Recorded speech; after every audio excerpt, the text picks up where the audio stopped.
Discover your perfect marriage was everyone's nightmare growing up. I wanted to be just like my mom, even if that meant being sold at 16, bred like livestock, and learning to smile when my husband brought home either women's perfume on his clothes. My mother taught me these things were badges of honor, proof that we were good women who understood our place in the world. She would sit me down at her vanity mirror and brush my hair while telling me stories of my grandmother who raised 14 children from 3 different women her husband kept, and how she never once complained or showed jealousy because that was weakness. When I turned 16, my parents arranged my marriage to a 23-year-old doctor, and I felt chosen, special, and better than my cousins who were matched with farmers and merchants. Me mother cried happy tears at the ceremony while whispering in my ear that I was fulfilling my destiny, that my grandmother would be so proud to see me continuing our family's legacy of strength. The wedding night came with pain that made me bite through my lip, but my mother had warned me this was normal. But the blood on the sheets was proof of my purity and work. My husband was kind compared to what I've been taught to expect, never raising his hand to me, never forcing himself on me. After I got pregnant with twins, or parents demanded grandchildren immediately, and we complied, because that is what good children did.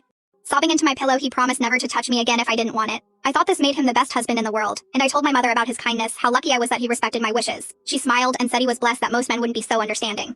When we moved to Canada after I turned 18, he asked my permission to see other women for his needs, and I granted it proudly, thinking this made me enlightened and mature. My mother had done the same for my father. My aunts all knew about their husbands' arrangements, so I called my mother to tell her how well I was handling marriage.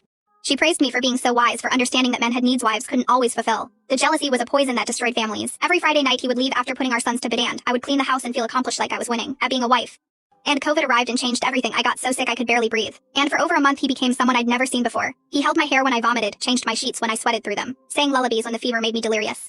On a night when the pain was unbearable, he lifted me onto his lap and stroked my hair until I fell asleep, and when I woke up hours later he was still holding me, his neck cramped from staying in that position. After I recovered, he kept being tender, making me coffee when I looked tired, telling me I was beautiful when I felt ugly, protecting me from men who flirted with me at the grocery store. I fell in love with him completely, desperately, and suddenly those Friday nights became torture.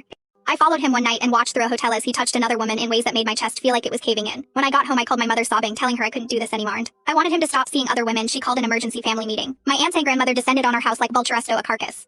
They sat me down in my living room and took turns sharing their stories, each one more horrible than the last. My grandmother revealed that my grandfather had given her diseases from his other women, but she endured because that was strength. My mother admitted she took sleep pills every Friday night so she wouldn't hear my father's car leaving.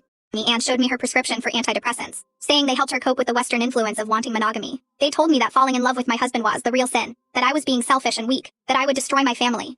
If I didn't get these foolish ideas out of my head that night, I couldn't take it anymore and confess everything to my husband, expecting him to confirm what they said, that I was being difficult and unreasonable. Instead, his face crumpled, and he started shaking, revealing the truth that shattered everything I thought he knew. He never wanted other women felt.